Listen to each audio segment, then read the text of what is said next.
Hi everyone, how are you? In this video I'm going to show you how to change or edit your name on Facebook. Here in the Facebook app you're going to click on this menu and now click on this settings icon. Click here on Accounts Center. Click on Profiles. And now select your Facebook profile. That's it. Here we can change the name and username. I'll show you how to get here on the iPhone. Basically, it's the same thing. Here in the app, click on this menu. Go to Settings. Or go to Settings and Privacy. Go to Settings.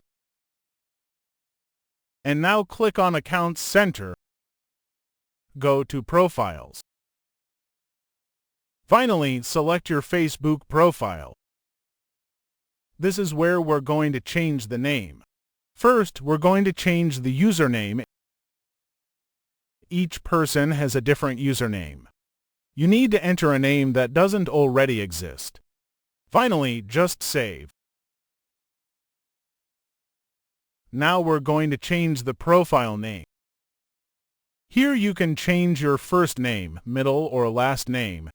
But be careful, the name can only be changed once every 60 days. After changing the name, click on Review. Choose how your name will appear and finally click on Save Changes. By doing this, you can change your name. If you liked the video, leave a like, subscribe, and activate the bells. Thanks for watching. See you in the next video.